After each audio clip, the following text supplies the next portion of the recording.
Hello everyone, in today's video, I'll show you how to solve Revert changes exit code 322122547 on Crimson Desert. So just before we do begin with this video, make sure to like the video, subscribe to the channel with all notifications on, and if you do have any questions during the video, make sure to comment down in the comment section down below, and I'll happily answer them for you. So without any further ado, let's get straight to the video.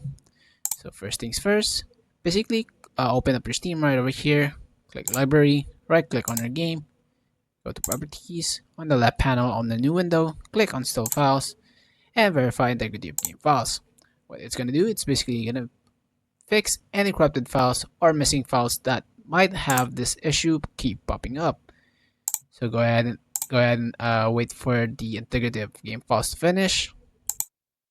Once your file is successfully validated, close that out and relaunch your game. Now, if none of those works, go ahead and right click on your game once more, go to manage, browse local files, right click on the executable file for our game. It should say application right over here on type, right click on it, properties, compatibility, and make sure to check this both out. So disable full screen optimizations, run this program as an administrator, check those out, click apply, then OK, and launch the game from the folder itself. Close that out and see if the problem still persists. Now, if the problem still persists, go ahead and click on your start menu and type in firewall right over here, or should I say allow an app through firewall. Go ahead and click on change settings. Scroll down until you find the section that says Crimson Desert, and make sure to click on private and public for both boxes.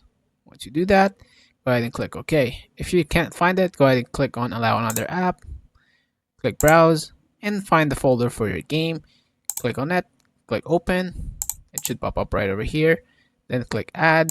Once you add, it should go over here, and make sure to click on private and public, then OK, and it should be fixed. Basically, that will be all for this video. Thank you guys so much for watching, and if this video helped you, please leave a like on this video. Thank you guys so much for watching. Peace.